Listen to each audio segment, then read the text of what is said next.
고조선, 한국사 최초의 국가. 그러나 동시에 한국사에서 가장 논쟁적인 존재이기도 합니다. 신화인가 역사인가? 이 질문은 아직 해결되지 않았습니다. 고조선에 대한 가장 이른 한국 측 기록은 고려시대 이련이 쓴 삼국유사입니다. 1281년경 작성된 것입니다. 그런데 고조선이 있었다고 추정되는 시기는 BC 2333년입니다. 3500년이 넘는 시간 차이가 있습니다.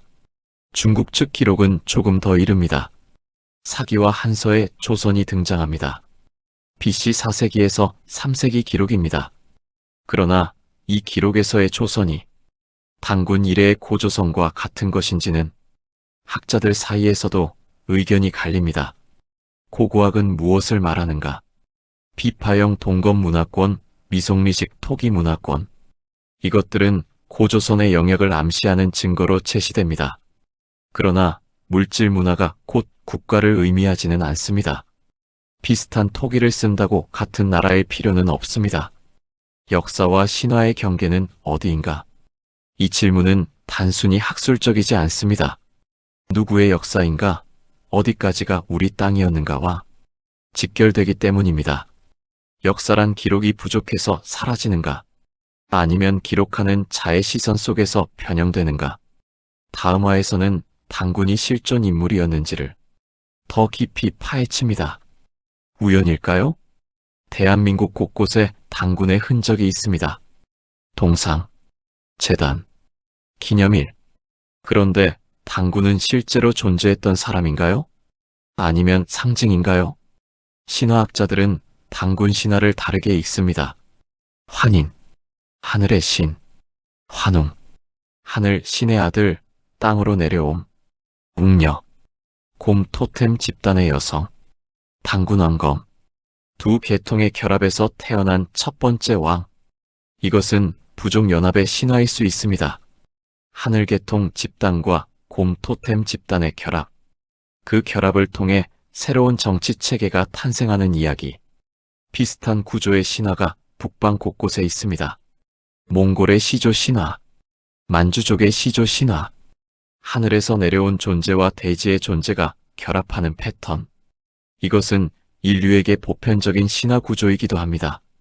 그렇다면 단군 신화의 공통성은 북방 문화권의 연결을 말하는가? 아니면 인류 공통의 이야기 방식을 말하는가? 단군이 실존 인물이었는지는 현재의 증거로는 확인할 수 없습니다. 그러나 단군이 상징하는 것은 분명합니다. 하늘과 땅을 잇는 지도자, 두 세계를 연결하는 샤먼 왕. 이것은 홍산문화 사제 왕의 구조와 매우 닮아 있습니다. 인간은 왜 자신들의 기원을 신화로 설명하려 했을까요? 다음 화에서는 기자조선 논쟁을 살펴봅니다. 중국에서 왔다는 왕의 이야기. 그것이 역사인지 정치인지 우연일까요? 중국 은나라 말기, 기자라는 귀족이 있었습니다. 주나라에 정복당한 후 그는 동쪽으로 떠났다고 전해집니다. 그리고 조선에 나라를 세웠다고. 이것이 기자조선 이야기입니다. 과연 사실일까요? 기자조선을 지지하는 측은 이렇게 말합니다. 사기와 한서의 기자 관련 기록이 있다. 평양 근처에서 기자 관련 유물이 출토된 바 있다. 기자조선을 부정하는 측은 이렇게 말합니다. 기자 관련 고고학 증거가 극히 부족하다. 이 이야기는 조선시대 성리학자들이 강화한 서사다. 중국 문명의 계승자임을 자처하려는 정치적 의도가 있었다. 흥미로운 것은 기자조선 이야기가 조선시대에 특히 강조되었다는 점입니다. 성리학을 국가 이념으로 삼은 조선은 중화 문명의 적통 계승자임을 자처했고 기자조선은 그 서사에 완벽하게 맞아들었습니다. 오늘날 한국 역사학계의 다수 견해는 기자조선을 역사적 실체로 인정하기 어렵다는 입장입니다. 그러나 어떤 형태로든 중국과의 교류가 있었을 가능성은 부정하기 어렵습니다. 역사는 때로 없었던 것을 만들기도 합니다. 그리고 있었던 것을 지우기도 합니다. 역사는 누가 쓰는가? 그리고 왜 쓰는가? 다음 화에서는 실제로 존재했던 위만조선의 진실을 추적합니다. 역사 속 승자의 기록은 언제나 완전한가요? 기원전 194년경 중국에서 망명자가 옵니다. 이름은 위만. 그는 처음에 고조선의 신하였습니다. 그러다 쿠데타를 일으킵니다. 고조선의 왕을 몰아내고 스스로 왕이 됩니다. 이것이 위만조선의 시작입니다. 흥미로운 것은 위만의 출신입니다. 중국인인가, 고조선인인가, 아니면 복합계통인가. 이 문제도 아직 논쟁 중입니다. 그러나 더 중요한 것은 위만조선이 단순한 망명자 국가가 아니었다는 점입니다. 위만조선은 한나라와 북방 유목 세계를 연결하는 거대한 교역 중개지였습니다. 철제 무기와 생산품을 독점하고 이를 통해 강력한 경제력을 유지했습니다. 한나라는 이 강력한 이웃을 결국 정복합니다. BC 108년 위만조선은 무너집니다. 그러나 여기서 주목할 것이 있습니다. 위만조선이 무너진 후 한나라는 이 지역에 4개의 군을 설치합니다. 이것이 한사군입니다. 이 한사군의 위치 논쟁 역시 지금까지 이어지고 있습니다. 한반도 내부였는가, 요동이었는가. 이 문제는 고조선의 강역 논쟁과 직결됩니다. 위만조선은 고조선의 연장이었을까요?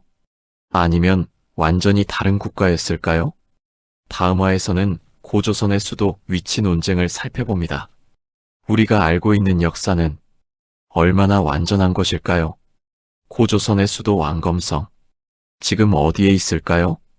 평양이라는 주장, 요동이라는 주장, 이동했다는 주장, 3가지 가설이 여전히 경쟁 중입니다. 중국 사서에는 거리 기록이 있습니다.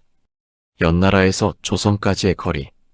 이 기록을 당시 도로 사정과 대조하면 위치를 추정할 수 있습니다. 그런데 이 계산이 학자마다 다르게 나옵니다. 당시 측량 단위가 지금과 다르고 경로가 어디였는지 확실하지 않기 때문입니다. 고고학적 접근도 있습니다. 비파형 동검과 미송리식 토기의 분포를 고조선의 강역으로 보는 시각입니다. 이 분포의 중심은 요동 지역입니다. 그렇다면 왕검성도 요동 어딘가였을 가능성이 있습니다. 또 다른 가능성이 있습니다. 수도가 고정되어 있지 않았을 수 있습니다. 북방 국가들은 계절에 따라 중심지를 이동하는 경우가 많습니다. 여름 수도와 겨울 수도. 우리는 농경 국가의 고정 수도 개념으로 북방 국가를 이해하려 하는 것은 아닐까요? 수도가 어디였는지보다 더 중요한 질문이 있을 수 있습니다. 고조선이 어떤 성격의 국가였는가? 그것이 더 근본적인 물음입니다. 다음 화에서는 비파형 동검을 통해 고조선 문화권의 범위를 추적합니다. 아직 발견되지 않은 연결은 무엇일까요? 이 칼을 보십시오. 중국 중원의 청동검과 완전히 다릅니다. 형태가 다르고 비율이 다르며 장식 방식도 다릅니다. 이 독특한 칼이 고조선의 흔적을 추적하는 가장 중요한 단서 중 하나입니다. 비파형 동검은 한 곳에서만 발견되지 않습니다. 요동, 한반도 북부, 길림, 연해주, 넓은 범위에 걸쳐 분포합니다. 이 분포 지역이 고조선 문화권일 가능성이 있습니다. 단일 국가가 아니더라도 공통된 문화 정체성을 가진 집단들의 네트워크. 흥미로운 것은 비파형 동검이 시간이 지나면서 세형 동검으로 발전한다는 점입니다. 한국식 동검이라고도 불리는 이것은 한반도 청동기 문화의 핵심입니다. 고조선에서 발전한 문화가 한반도 청동기 문화로 이어진다는 해석이 가능합니다. 물론 이것도 가설입니다. 그러나 물질 문화의 연속성은 어떤 형태로든 집단 간 연결을 암시합니다. 비파형 동검은 단순한 무기가 아니었습니다. 무덤에서 발견되는 것을 보면 권력자의 상징이었습니다. 이것을 가진 자가 특별한 지위를 가졌다는 뜻입니다. 칼 하나가 고대 세계를 보여줍니다. 다음 화에서는 한반도가 정말 변방이었는지 아니면 중심이었는지를 추적합니다. 우리가 알고 있는 역사의 지리는 얼마나 정확한 것일까요? 우리는 한반도를 항상 중국 문명의 변방으로 배워왔습니다. 그런데 이 지도를 다르게 보면 어떨까요? 한반도는 지리적으로 매우 독특한 위치에 있습니다. 북쪽으로는 만주와 연결됩니다. 서쪽으로는 황해를 건너 중국과, 동쪽으로는 일본 열도와 가깝습니다. 이것은 변방의 위치가 아닙니다.